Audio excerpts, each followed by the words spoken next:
So I get a lot of new writers emailing me asking, writing advice questions. And one of the questions that comes up more often than not is how to introduce backstory, relevant context to the story without boring the readers. There are a few ways that I like to do it that's a little bit more natural and seamless. And so I'll go through a few examples. I think the best place to start by answering this question is to understand that a reader has a lot of options to consume content, a lot of options to be entertained. I talk about this in a previous video called How to Overcome Consumption Obstruction.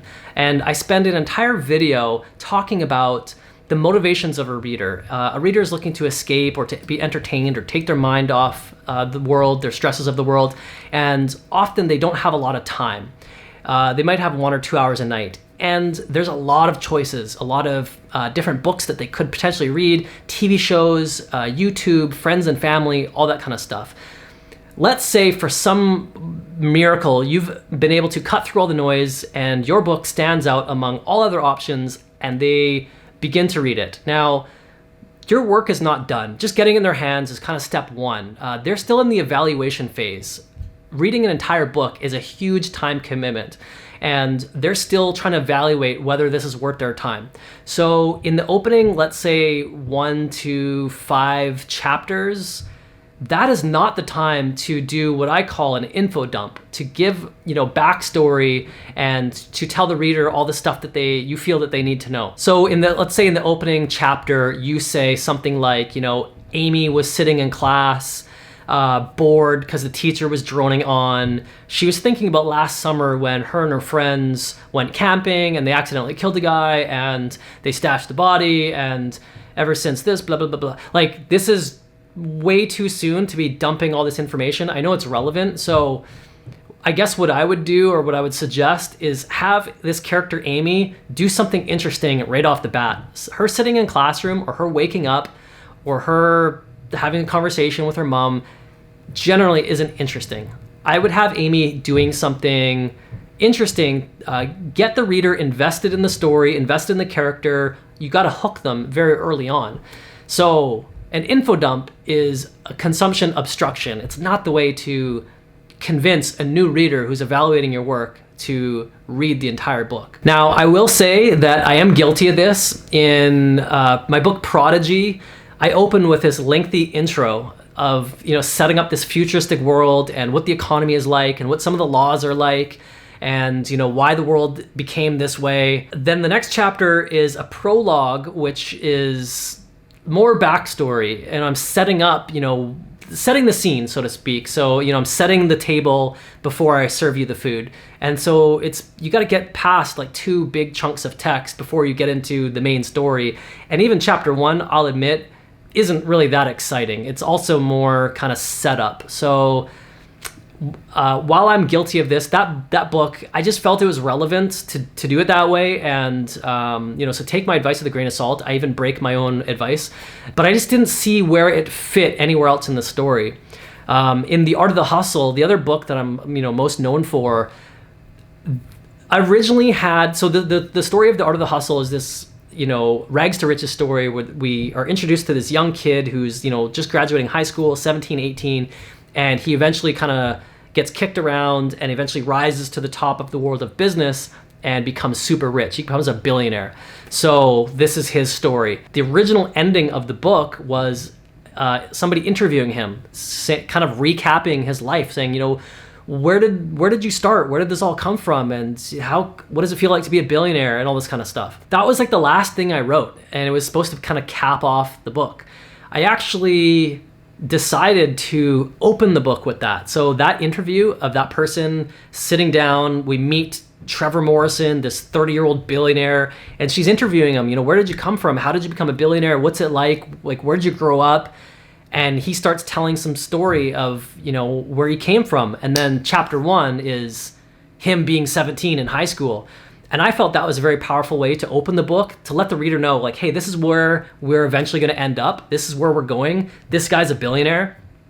But I never tell you how he becomes a billionaire. And chapter 1 opens up with a very unlikely billionaire. He's doing poorly in school, he's getting in trouble, and I deliberately and purposefully throw in misdirects so to keep the reader guessing, to figure out like, how does this guy become a billionaire? Does he start this business? Does he, climb his way up this corporate ladder? Like, what does he do? Is he inventing things?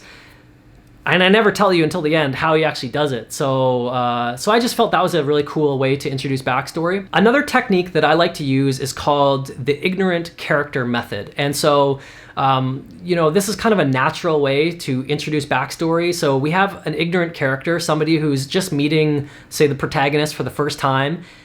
They know nothing, right? So this is a good way for that person to ask all the questions that the reader might want to ask. So you'd say like, where did you grow up? What was it like, when you did this? Or who did you first contact when you had this situation? And then this is a chance for the person to just, not info dump, but kind of tell them the backstory. Oh, it's funny that you ask. I actually grew up in this place, and the reason I'm here is this, and I'm actually trying to do this. So you basically play off an ignorant character. So one example, let's just say you have, a lot of people criticize the Batman movies because they tell the origin story. Batman's been around for, 75 years. Everybody on this planet probably knows the backstory. We don't need to see another origin story of Batman. Instead of opening the movie with, a young Bruce Wayne and his rich parents going to a theater, and then Bruce wanting to leave, they go through Crime Alley, and I can't remember the guy's name, Joe Dirt, Joe Scumbag, somebody, I can't remember his name, robs the Waynes, shoots Martha and whatever the dad's name is. The next chapter is Bruce Wayne, aka Batman, spoilers, and that's kind of how we learn about where the character comes from. If it was up to me, and let's say I'm in charge of a Batman movie, and I had to tell the origin story, the opening scene would be Batman doing something interesting, fighting a bad guy. And I think some Batman movies, I think the Nolan movies open like this. Have him fight some bad guy, some engaging hook to get the reader invested, or the viewer to be invested in the story. And then maybe when several minutes into the film or in the book, say Bruce is back at the Batcave, he's got his cowl off, and he's staring at a picture of, his parents. And then maybe have Alfred come in and say, today marks the anniversary of their death. Have you been back to the theater where they were shot? Or something like that. So it's a character telling you the backstory. So suppose you had, as a reader, you had no idea. You go, oh, okay, I guess his parents were shot, and this is the 25th anniversary of them dying. And I guess Alfred mentioned they got shot in a movie theater. Oh, okay. So you start to kind of piece together what happened and why he got there. And then later, you could even maybe show flashbacks or something like that. That might be a better way to introduce backstory. So there's another example of Superman. I believe it is Superman All-Star Superman, something like that. I'm going to show it to you and check out how they introduce Superman's origin story in like 8 words. Superman has a very well-known origin story. He was on Krypton, a dying planet. Parents send him off in a rocket, and he lands on Earth, and the Earth's golden sun gives him superpowers. Everybody knows that origin story. We don't need to see that in a film or in a comic book or in a story. So, but for any new reader who may not know that origin story, what's the easiest way to tell that origin story without boring all the other readers who are fans of Superman? So check this out. It's like 8 words. So it says, doomed planet, desperate scientists, last hope, kindly couple. So there it is. Those are some of my opinions on how to introduce backstory without boring the reader. Let me know in the comments if you found this helpful, or if you have some different strategies or different things that you see in books that you like, or what you like to do. And as always, thanks for watching, and I'll see you next time. Oh, and don't forget to like and subscribe to this video if you want to see more videos like this where I talk about writing.